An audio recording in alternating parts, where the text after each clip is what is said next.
Good morning. It is Real Estate Tips Tuesday, and this week's tips, we're going to talk about buying a home in the wintertime. When it's winter, most people think that it's a buyer's market. This is sometimes true, but oftentimes it's not, especially in places like Colorado, where it's been a seller's market for a while.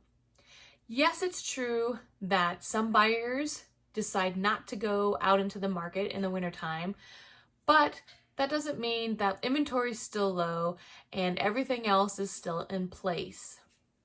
With that being said, tip number one during the winter season, and especially around the holidays, is to not get yourself into debt. Of course, your family and friends want the newest and greatest gadgets out there, but that doesn't mean that you should put yourself into holiday debt and lose your chance at getting pre-approved for your new home. Number two is failing to use your imagination when it comes to the wintertime. Of course, most homes look sad in the wintertime because all of the foliage has died off, and unless the house is covered in beautiful snow, giving it that magical holiday type serene scene that you see in the movies, most of the time the houses are going to look cold and old and kind of, run down because of the way it looks on the outside during winter. But you need to use your imagination and look at those trees that don't have any leaves and think of all the beauty that they'll bring, or the flowers or the shrubs that are around looking like they're full of life and color. So don't forget to think about those kind of things and how your house or how this house will look in the springtime and in the summer. The number three tip is to think about the closing dates. In the wintertime, closing dates can be extended a little bit longer because some things can't be performed in the wintertime.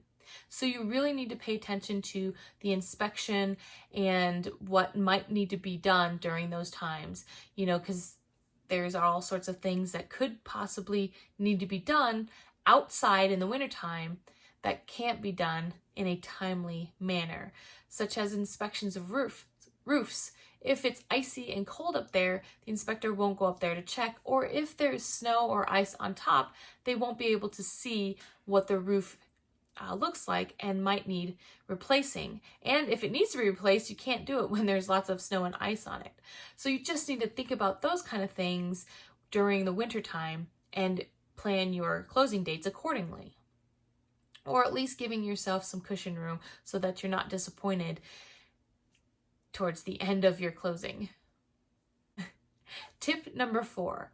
During the winter, you have to be more flexible than you were during the spring and summertime, because you never know when a snowstorm will hit, or say you have relatives in for the holidays and you really want to spend the time with them, but your dream home just came up and the only time you can see it is the day after, Christmas, when you want to spend time with your family.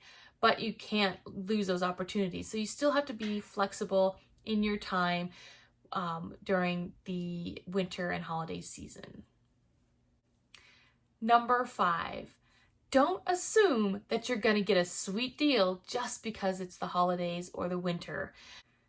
Many buyers believe that because it's the winter time and there's less buyers out there in the market, that they'll get a better deal and there'll be lower prices.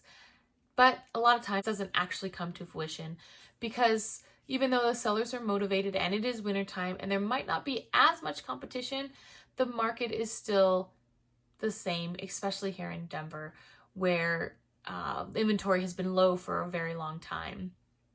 So you're not going to get, that sweet deal. That brings us into tip number 6, is to lowball an offer.